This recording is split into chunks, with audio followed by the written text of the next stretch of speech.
Welcome to Bear Paranormal.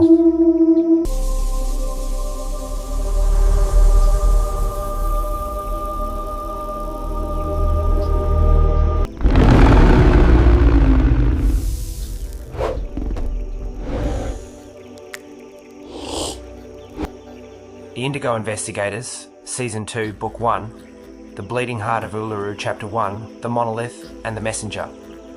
The transition from the scrublands of the south to the deep, unforgiving interior of the continent was not just a change in geography, it was a descent into a much older world. For weeks, the Indigo Investigators had walked through the harsh red dust of the Central Australian desert. The heat here was a physical weight, pressing down on their fur, baking the moisture from the air until every breath felt like inhaling the embers of a dying fire. Yet the desert did not welcome them with the expected silence of the deep outback. Instead, it welcomed them with a low, vibrating hum that rattled their very bones. It was a frequency that set Coda's teeth on edge and made the fur on the back of his neck stand up in rigid spikes. Then, breaking through the shimmering heat haze, they finally saw it. Uluru. It wasn't just a rock. It was a colossal, sleeping lung rising out of the flat Spinifex plains like a monument carved by the creator himself before the rest of the world was even a thought. The iron-rich sandstone burned with a fiery, almost unnatural orange light in the late afternoon sun. It commanded the horizon, demanding awe, demanding respect. "It's breathing," Coda whispered, his brown fur trembling as he stared up at the massive sheer walls that scraped the sky. "But, Baru, the rhythm is wrong. It's too fast, it's jagged, it feels like a creature caught in a snare, it's in pain." Malu, the giant red kangaroo who had acted as their herald in the sturt stony desert, was waiting for them at the base, standing near a thicket of silver-leaf mulga bushes. He looked older here, his red fur coated in the pale dust of the monolith. "You have come, Bear," Malu said, bowing his heavy head in deep reverence to Baru and the wooden cross he carried. "The Anangu elders, the traditional owners of this place, know you are here in the spirit. They have felt the ripples of your approach." "We answered the call, Malu," Baru rumbled, planting his cross into the red dirt. The wood seemed to hum in sympathy with the earth.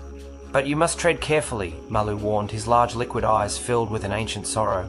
"The Jukrapa, the creation law that holds the very fabric of reality together in this place, is severely fractured.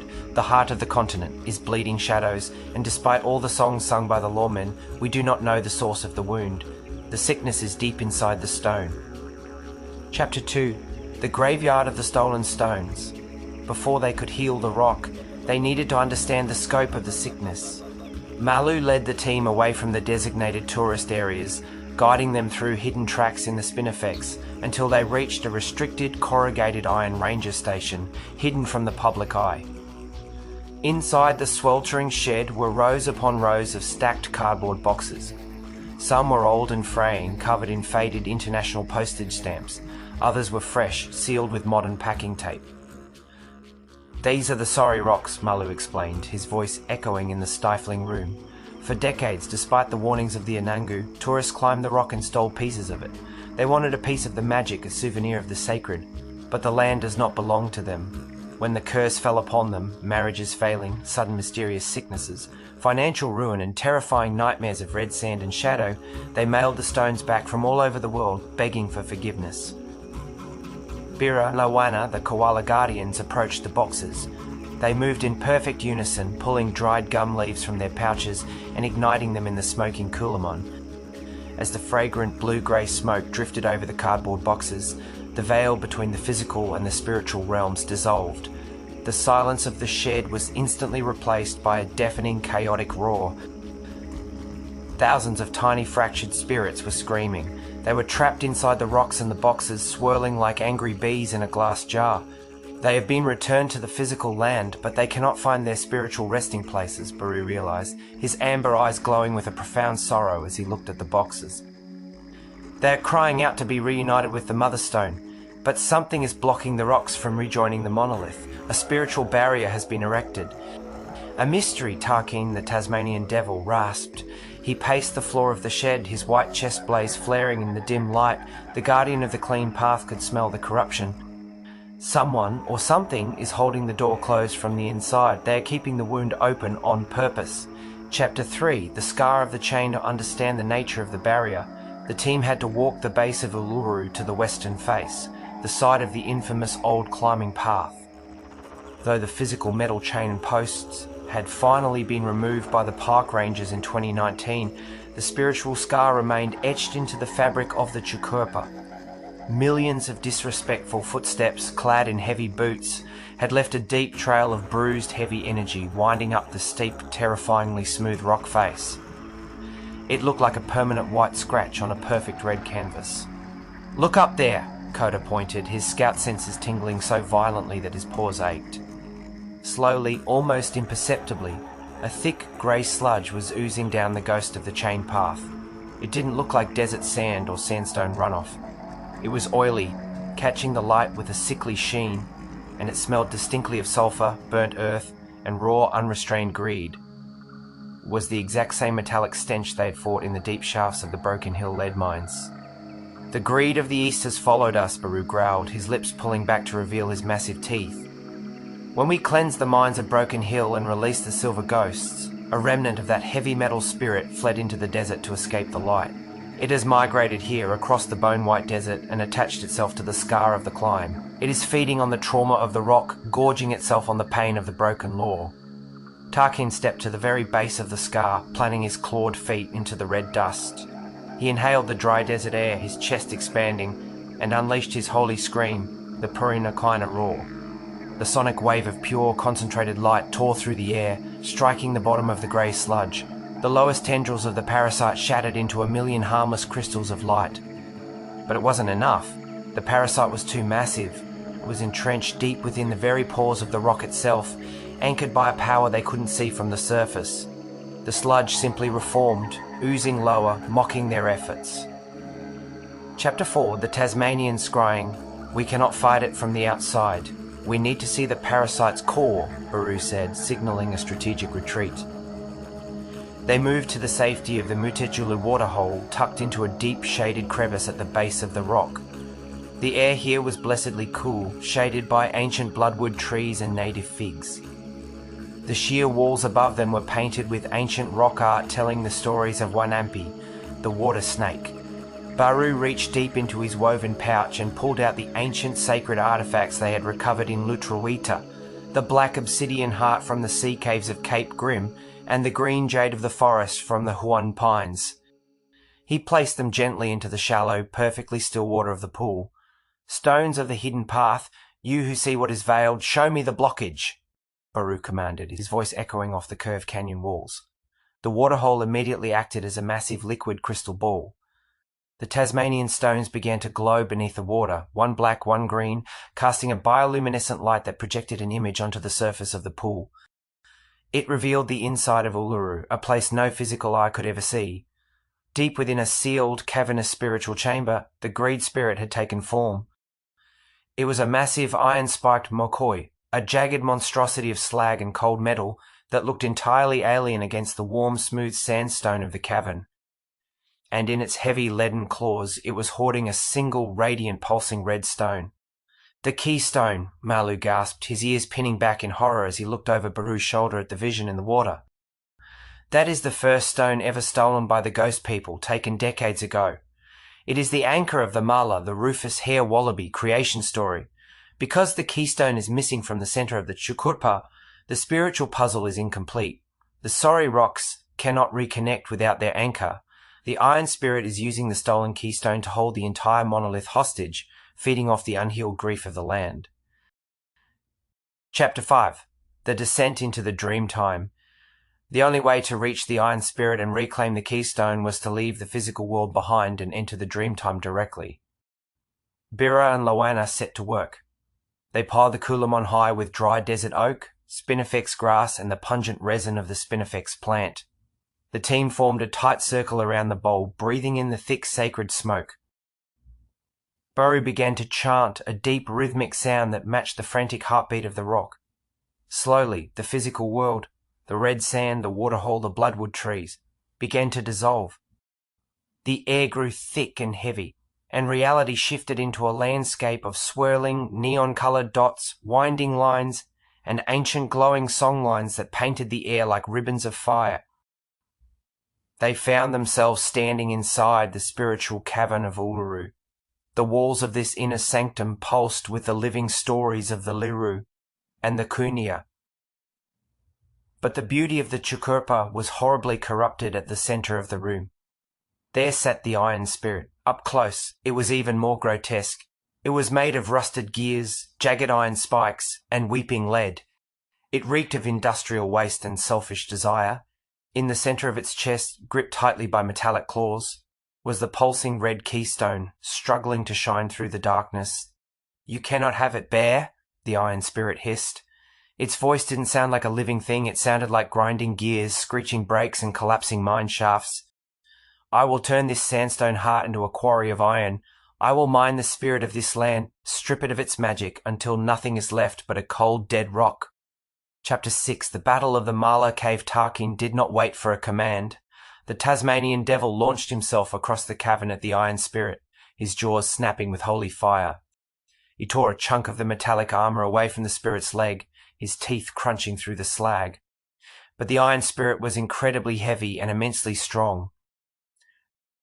With a casual flick of a leaden claw, it swatted Tarkin aside, sending the shaman tumbling across the sandstone floor.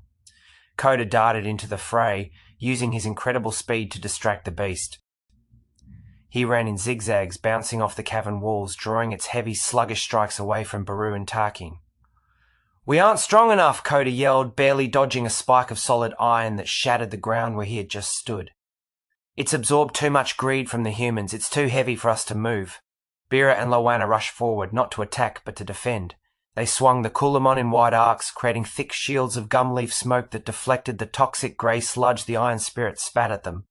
"We are not fighting alone, Coda." Baru roared over the din of battle. He realized that brute force would never defeat pure, concentrated greed. It required a different kind of wealth, the wealth of restored relationships and healed lands. Baru lifted his wooden cross high above his head and slammed the base of it into the cavern floor with all his might. The impact sent a shockwave of golden light rippling through the dreamtime. "The songlines are connected. The rivers run to the sea and the desert touches the mountains. We call upon the debts we have paid. We call upon the allies of the South to honour the bond." Chapter 7. The convergence of the healed. The smoke billowing from Bira and Lowana's Kulamon suddenly exploded outward, forming a massive swirling cloud that filled the upper reaches of the cavern. The air grew freezing cold, and then blistering hot, as the dimensions folded in on themselves. Through the smoke stepped the spirits they had saved over their long journey. First came the spectral, regal warriors of the Loddon and Campaspe massacres. They marched in perfect, silent unison, their phantom spears glowing with celestial blinding light. Without a word, they hurled their spears into the Iron Spirit, the weapons piercing the metallic hide and pinning its heavy limbs to the cavern floor. The Iron Spirit shrieked as the light burned its corruption. Next came a wave of intense biological heat. The spirits of the Malifowl from the Sunraysia district appeared, beating their ghostly wings. They sent a wave of thermal energy, the pure, nurturing heat of their incubation mounds, washing over the Iron Spirit. The heat was so intense, so full of pure life, that the spirit's iron armour began to glow red hot and slowly melt, dripping like wax. Finally, a bone-chilling, triumphant roar echoed through the cave, silencing even the Iron Spirit. The spirit of the Tasmanian tiger, the resurrected thylacine from the deep Tarkine rainforest, leaped from the smoke. It was a creature of absolute majesty, its stripes shimmering like molten gold. With jaws made of pure, unadulterated light, the tiger lunged and clamped down on the Iron Spirit's primary arm, snapping the metal like a dry twig and forcing it to drop the glowing red keystone. Chapter 8. The Return of the Keystone. The red stone tumbled through the air, pulsing with a frantic, desperate energy. Coda, using every ounce of his speed, dove across the floor and snatched the keystone before it could hit the ground. The heat of it singed his paws, but he held on tight, scrambling to his feet and tossing it across the room to Baru. Baru caught the heavy, pulsing rock. It felt alive, like a second heart beating against his chest. He walked with slow, deliberate steps to the absolute centre of the cavern, where an empty, jagged hole waited in a natural sandstone altar. It was a wound that had been open for generations. "The greed of men ends here in the dirt," Baru shouted, his voice echoing with the authority of the Prince of Peace. The heart belongs to the Creator, and the Creator gives it back to the land. Baru slammed the keystone into its rightful place. The moment the stone seeded into the rock, a shockwave of pure, blinding crimson light erupted from the altar. It moved at the speed of thought, hitting the iron spirit with the force of a spiritual hurricane. The monstrosity didn't just break, it was instantly turned to fine, grey dust, blown out of the cave entirely, its greed scattered and neutralized by the four winds of the desert. The spirits of the Loddon warriors, the Malifaux, and the Thylacine turned to Baru. They bowed their heads in profound respect, their cosmic debt paid in full, and faded peacefully back into the starlight of the dreamtime. Chapter 9, the heartbeat restored, the investigators gasped as they were violently pulled from the trance. They found themselves lying on the cool sand next to the Mutijulu waterhole. The air was crisp and biting as the first majestic light of dawn cracked over the desert horizon, painting the sky in violent hues of purple and gold. The atmosphere around the monolith had fundamentally changed. The frantic, painful, jagged hum of the rock was entirely gone. In its place was a deep, steady, rhythmic thump that they could feel in the soles of their feet. Thump, thump, thump. The heart of Australia was beating in perfect time once more. Malu the kangaroo bounded up to them, leaping over the spinifex, tears of pure joy streaming from his large eyes and tracking through the dust on his face. He cried, pointing a trembling paw toward the hidden ranger station in the distance. A magnificent golden light was sweeping over the corrugated iron shed, penetrating the walls and bathing the cardboard boxes of the sorry rocks. One by one, the tiny, screaming spirits were silenced. The massive restored energy of the keystone was reaching out, acting as a spiritual magnet, pulling the fractured pieces back into the Chukurpa. Out of the shed, thousands of tiny sparks of light flew through the air, sinking back into the giant red walls of Uluru. The stolen stones were finally, truly home. High above them all, at the very summit of the great rock, a figure appeared, bathed in the blinding light of the morning sun. It was the Prince of Peace. He did not stand upon the rock. In ultimate divine respect for the ancient law of the Anangu, he hovered just inches above it. He raised a hand in a silent sweeping blessing over the vast interior. As his hand moved, the entire red desert around the base of the rock bloomed with a sudden, impossible carpet of bright yellow and purple wildflowers, a miracle of life springing from the dust. Tarkin sat back on his haunches, his chest heaving, a rare, genuine smile crossing his dark, scarred muzzle. Bera and Lowana carefully poured the cooled ashes of their Coolamon into the waterhole, a final offering of thanks to the Creator. Baru leaned heavily on his wooden cross, his amber eyes reflecting the magnificent glowing red monolith that stood whole and healed before them. "The heart is healed," Baru whispered, the desert wind catching his words. "The beat is strong, but the veins of this country run deep and far, my friends. We rest today, for tomorrow the desert will surely need us again."